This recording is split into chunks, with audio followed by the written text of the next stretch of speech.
This is the Death Dealer, and you're watching Shotgun Wrestling Radio. This is Trent Hammer, and you are watching Shotgun Wrestling Radio. Wrestling fans, if you want the best wrestling news, you want to watch Shotgun Wrestling Radio. This is James Jeffries, and tell them that I sent you there. Yeah! Hey everybody, this is Brock Anderson, and you are watching Shotgun Wrestling Radio. What's up, baby? It's Ricky Bronson, your favorite baller and beer drinker, baby, and you're watching Shotgun Wrestling Radio. Hey, this is Mason Grayskull, and you're watching Shotgun Wrestling Radio. Hey, this is Jared Thumb, and you are watching Shotgun Wrestling Radio. This is Augustus Draven, and you're watching Shotgun Wrestling Radio. Welcome, everybody, to another edition of Shotgun Wrestling Radio. I'm your host, Zach Takis, and this week we are continuing our coverage to the Road to Hall of Fame weekend, which is just about, little over a month away now. July 17th, 18th, and 19th, that weekend in Waterloo, Iowa. And, of course, the person that's joining me here tonight has been a staple of Waterloo for, God, as long as I can remember, it seems like. He comes every year with the best Andre the Giant collection you could imagine possible. And, of course, I'm talking about the one and the only Mr. Chris Owens. Chris, how you doing, my friend? I'm doing great, Zach. Thanks for having me on. So let's kind of go ahead and get started with, like I said, we're here for the Hall of Fame weekend. The Hall of Fame weekend, again, July 17th, 18th, and 19th. Get your tickets over at the George Tragos Luthez Facebook page. They have all the information you can need. How did you first get involved with the Hall of Fame weekend? Because like I said, I feel like I started going in 2012, and I feel like you kind of started going either around that time frame or shortly thereafter. I think my first one was 2008. Okay. So it's been a little while. And attended when it was in Newton. Yep. Before it moved to Waterloo. And, early on, you just felt something was special about that weekend. The people that ran it, the folks they had in, the friends that you made over the years. And it's just been nice watching it grow year after year and seeing what it's become now. Well, I'll never forget one of the first times we were in Waterloo and you had more of your collection set up. You had the big, and I feel like it's probably a big talking point for when you're there, is the big Andre standee that you have where you can actually get the big life-size, collection. Let's kind of transition into there. Like, where did your love of Andre collecting come from, and how did that all kind of get started for you? Just like every other wrestling fan, I caught it one Saturday morning when I was a kid. I was 7 years old, and at the time, living in southern Iowa, we just got All-Star Wrestling out of Kansas City. So that was my introduction to pro wrestling back in 1980. And I discovered the wrestling magazines. You were introduced to all these other wrestlers that were literally from every single state. And unfortunately, we were only able to get All-Star Wrestling out of Kansas City. So my introduction to Andre, again, was with the stories in the kayfabe era of learning about Andre and this undefeated wrestler for all these years and just larger life individual. So as I got older, learned a little bit more about the inner workings of pro wrestling and was able to meet some of the wrestlers that knew Andre, I got to know more about the man himself. And fortunately, I was able to see him twice in person when I was a teenager, around the age of 14, 15, 16 years of age. And what a thrill for a young fan to be able to see their favorite wrestler in person. And since that time, been blessed with getting to know people that were very good friends with Andre. They trust you with the stories, the memories that they have, many other items that they own that maybe were from Andre's collection that I'll share a little bit later today. And we've all heard tremendous amount of stories from Andre, from his famous drinking stories of him. One of my favorites that kind of, I feel like, gets brought up all the time, especially here in Iowa, is one of him getting arrested while they were at a show at the Five Seasons Center for, I think, going after a news photographer, if I'm not mistaken. Yeah, very familiar with that story. The ironic thing about that was at the time of his arrest, I had a brother that was attending school right nearby Cedar Rapids. And there was a guy on the floor whose brother worked for the Cedar Rapids Police Department by chance. And so I got called the next day exactly what was happening and was able, off the record, to be floated a couple things from Andre's arrest, like a copy of his, they didn't just do fingerprints, they did a whole handprint on the ink pad, and a copy of the booking sheet. And, from what I understand, it was probably a little bit of a misunderstanding. Andre saw somebody taking photos, or he perceived maybe taking video. and it was a hard, fast rule. They didn't want videos being taken of those matches. Mm-hmm. Particularly at the time, Andre was doing those 30-second squash matches to the Warrior. So if that got out and they started seeing that night after night, then that could have killed the story. So he tried grabbing the camera at the same time the photographer pulled back and then led to a charge of assault. Yeah, that's always one of my favorite stories. I feel like gets brought up once or twice a year, especially here in the Iowa area. Do you have a favorite story? Because again, we've heard the famous Andre drinking stories, how he could pretty much just drink everybody under the rug. Yeah, he pretty much could. But the one thing that's really stood out that I've kind of gathered from his close friends was just his true generosity. He knew he was different from everybody. He knew he probably at the time made more money than everybody. So when you hear stories about Andre always wanted to pay, he always did. No matter if it was taking friends out for food, drinks, or entertainment. And I think part of that, what I've been told, is that he knew he wasn't in for a long life. And the other wrestlers probably needed money, take care of their families when they got back home. Andre was fine with money and his finances, but he wanted to make sure he had fun with his friends and his friends would have fun on the road as well too. And he just looked after them. And I always thought that was, just a true definition of just a kind-hearted individual. Now, for you, do you remember what the very first piece for your Andre collection was that you collected? Yeah, it was. It was a pinback button of Andre that would be sold at like the arena lobby. It was $1, and it was a similar piece that you would find in the magazines, but at the time they would also sell them at the arenas. From there, it grew to a magazine collection. In the late 80s, back in the magazines, you would start see tape traders. And so I started trading tapes around 1987, 88. And that was great because then you were able to see footage that, we didn't have access to back then before the YouTube and all that fun stuff. And being able to connect with fellow collectors and historians, some of which I'm still talking to today, and that's crazy to even think about. But that's kind of how my knowledge grew from not only the magazines, but also the tapes and talking to people, corresponding. Now, when it comes to like the Hall of Fame weekend, how did it get brought up to actually you starting to bring pieces of your collection for display? Because, like I said, I feel like every year you do always tend to bring something different every year, which is I think is a lot of fun. I've done a few years at Waterloo where I've brought the Andre display, and I've coordinated with, in the past, maybe with Chad or Troy and a couple others. And what I found was not only some of the legends that would go there, they obviously all knew Andre, but the fans still remembered him. And I love being able to bring different pieces from my collection out, not only to Waterloo, but to other events that I've been to. Just being able to talk to those fans and listen to their memories, their stories, the times they saw Andre live, or maybe they just remember seeing him on TV.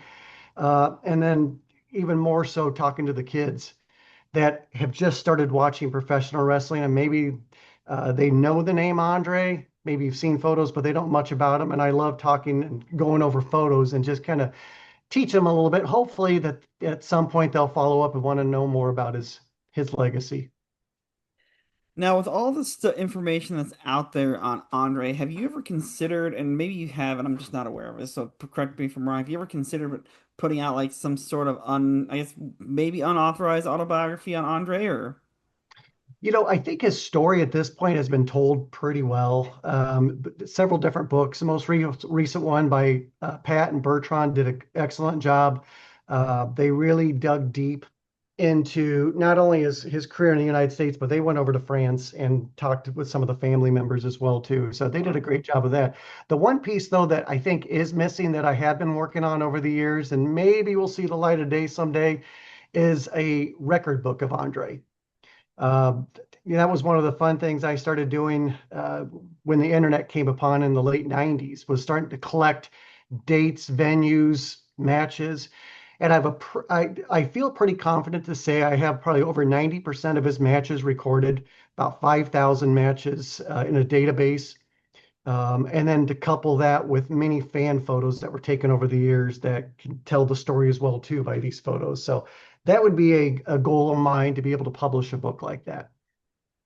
I think that would be really interesting. Just I know Chris Jericho kind of put out something a couple years back that kind of listed up until that point because he had apparently kept track of all his matches that he had done along with the payout. So he had all the information from who he faced along with, and I thought including the payout was really interesting too because you don't see that very often. So I just think that'd be a really fun piece of wrestling history to see all the matches that Andre's been in over the years. Yeah, and the crazy thing is, and I put some of the monthly logs out on the internet, how many matches that he wrestled in, and there was no rhyme or reason to how they had him traveling. Back in the day, he may be in New York on Monday night at the Garden, and then they'd fly him down to Dallas or Minneapolis. I mean, he was all over the place, and it wasn't uncommon to work anywhere from 25 to 30 matches a month, and this was ongoing. He got very little time off the road.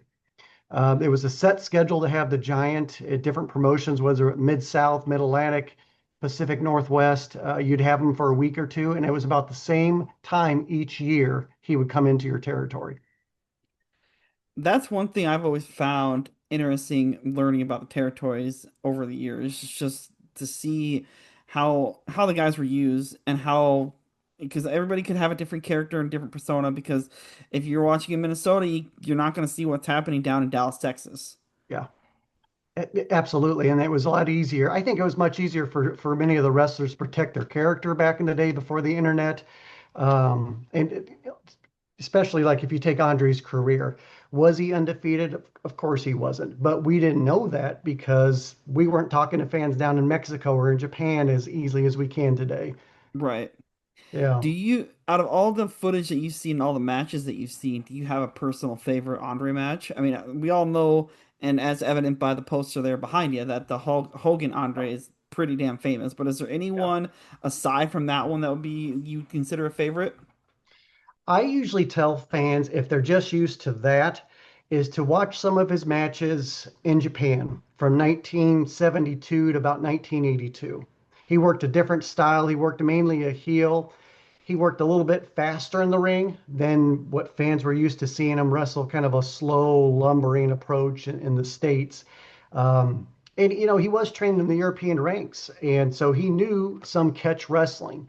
And he did work some catch wrestling in the 60s into the early 70s, really before his weight started to kind of catch up with him. But great matches to watch, and he was a great worker. I know over the years, one of Andre's, I guess, handlers, as you could say, that was Tim White, over the Mhm. famous referee. Did you ever get to get in touch with Tim White over the years? 'Cause I know he was at the Hall of Fame one of the years in Waterloo. However many years ago that was. But did you ever get a connection with him? Because obviously, if there's somebody that's going to have great Andre stories to tell, I'm sure it was Tim White. Yeah, I did. I was fortunate to meet him probably 3 times, and the last time was in Waterloo. And I'm really thankful for. It was at the end of the night. I went up and had kind of a long talk with him because I figured I probably wasn't going to see him again, and he shared some real nice things with me. Um, and over the years, he floated me some photos from his personal collection that we used when we did like the WWE Treasure Hunt series and even the HBO documentary. We used some photos from Tim as well too. Uh, couldn't have asked for a better friend of Andre's after talking to Tim. You could just tell such a loyal guy, and he just thought the world of Andre. The one story I'll share with you that he told me, and he said at the time that he would swear on this, that Andre was the leader of the locker room in his day. And they always talked about Andre passing the torch to Hulk in the ring. And people are skeptical about that. I don't think he truly did. Hulk didn't need him at that point. But what Tim did say was that he knew for a fact that he passed the leadership, the locker room leadership to Undertaker. And he said he saw that firsthand. He liked Mark. He didn't like a lot of other bigger guys, but there was something about Taker that he really enjoyed talking to. And he got to be around him for a little bit towards his 91 run. But he's like, that's one thing I will tell you, that he passed that leadership role onto Mark. Nice.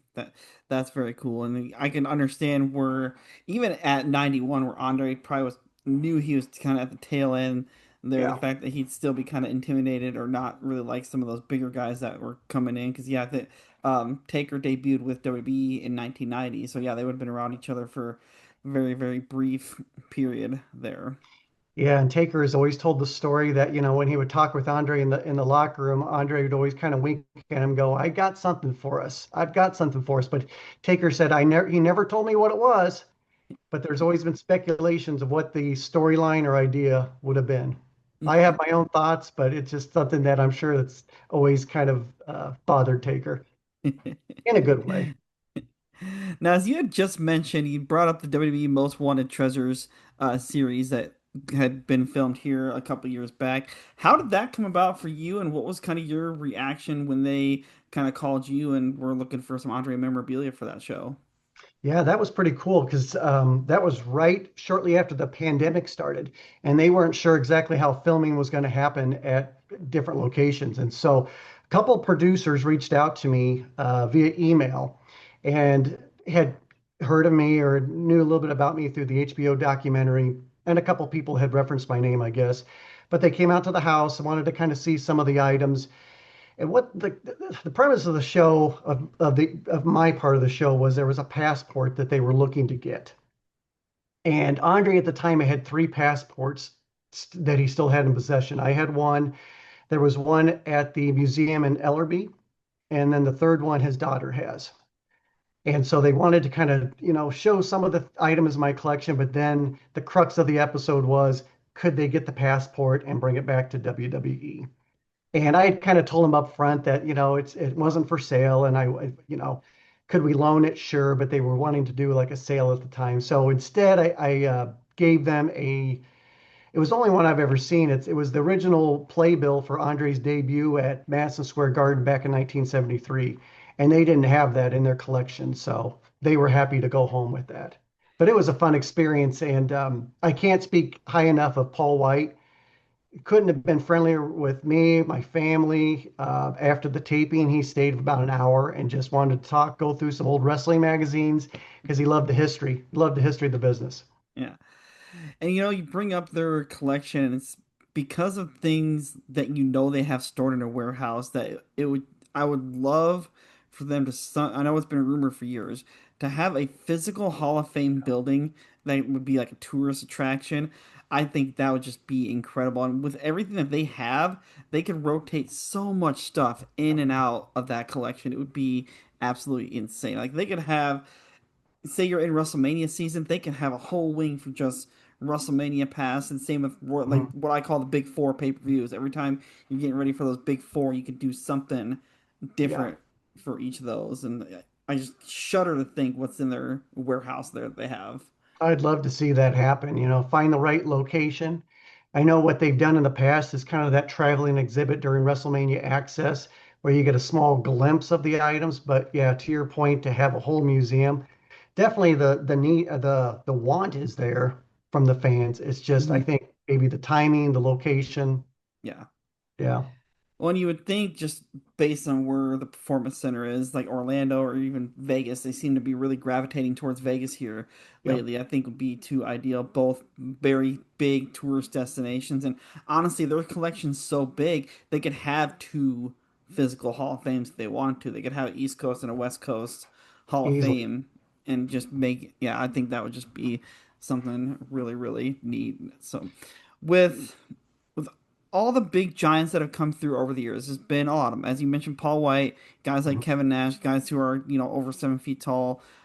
Taker you can include in there. Has there been anybody to you that you would say, I guess, best resembles Andre? Or in your opinion, was if somebody was going to say, hey, that person best represents Andre to me? Yeah. There's been a lot that have come down the pike. I've said that there's been guys that have been taller than Andre. There's guys that have been heavier than Andre. But to see the combination of that, the height and the weight, the proportions that Andre had, I've yet to see somebody like that. But probably the closest that I've respected the most has been Paul, as not only as the Giant or Big Show in WWE, his athleticism was greater than Andre's. I agree with a lot of the critics that maybe they should have had him wrestle more as a giant as opposed as the big guy. He took a lot of bumps early on, which I think took away from his size. Probably lost more matches than he should have during his WWE F run early on. But as far as like somebody who's right up there with Andre, he definitely earned it. Definitely earned it. Well, if I remember right, when WCW debuted him, weren't they trying to pass him off as the illegitimate son of Andre the Of Giant? Andre. And I remember watching that. I'm like, what is this? And yeah, just an ill-fated storyline that I think he said since then he didn't want to be a part of. I'm not sure if Hulk was fully invested in it, but they were trying to get him over. And it was, not too long after Andre's passing, so his name was still out there and Yeah. probably made some fans think, oh, is it really his son? I know me growing up as a kid, 'cause at the time I was younger, I definitely thought, yeah, this guy could very well be Andre's son. Yeah, yeah, yeah. But I think it was good that they carved out his own path and, Yeah, created his own legacy. Yeah. yeah. Speaking of giants, obviously we're talking about Andre.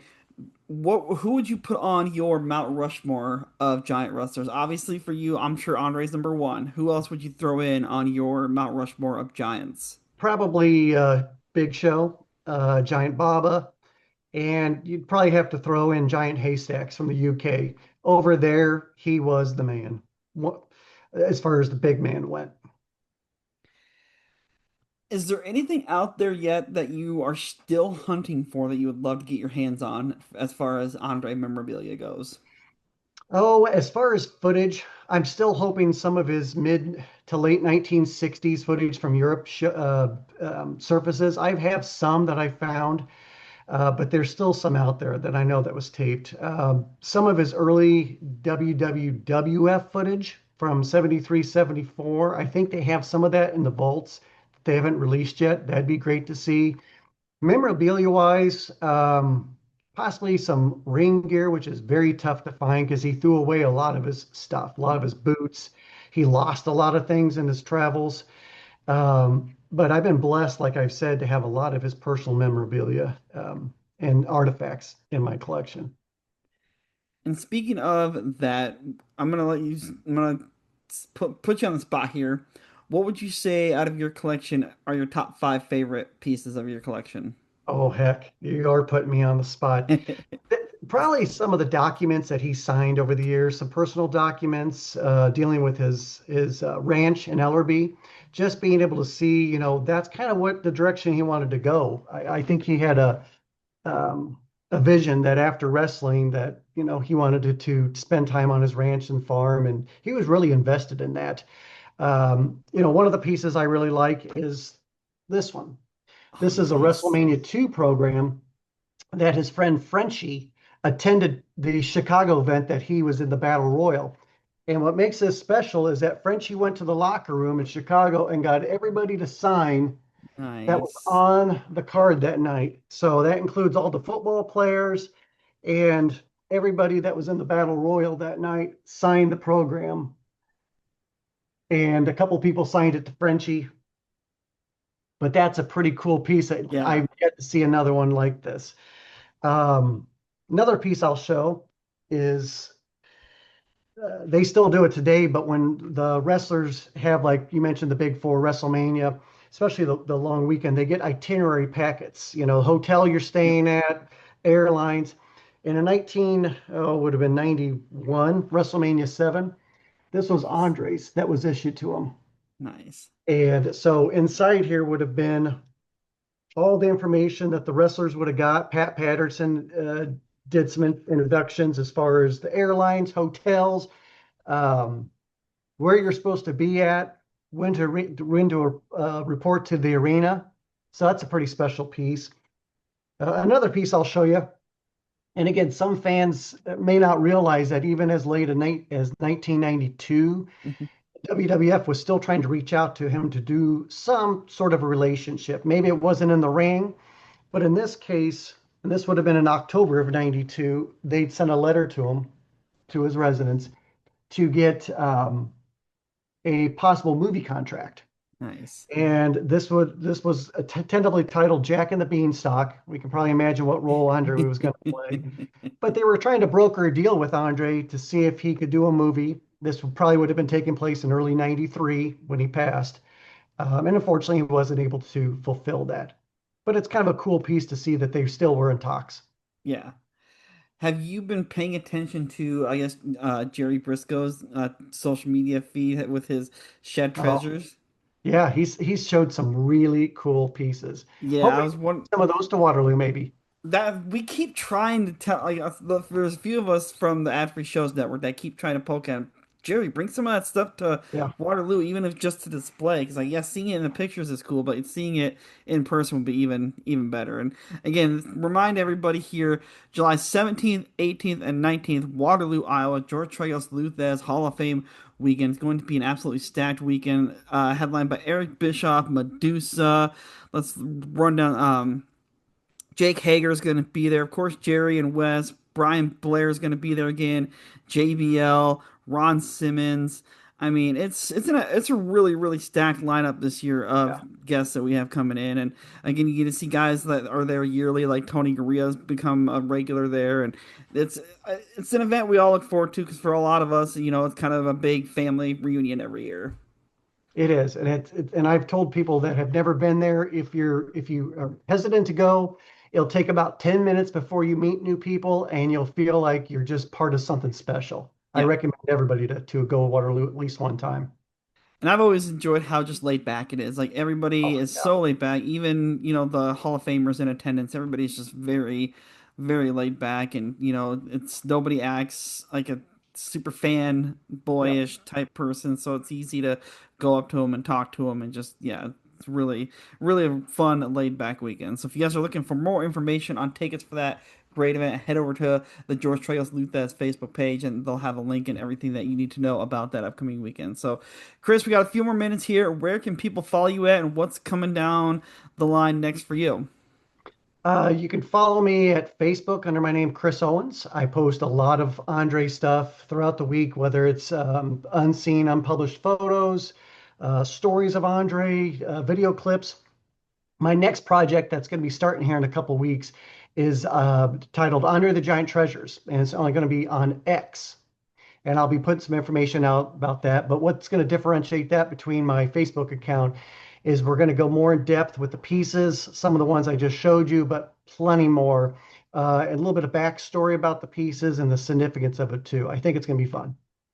Excellent, excellent. And of course, you can see Chris in Waterloo this coming July, about a month, little over a month away from that great event. So that's going to do it for us here on this edition of Shotgun Wrestling Radio. Chris, thank you very much for joining me, and everybody, until next time, we will see you right here on the World Wide Web.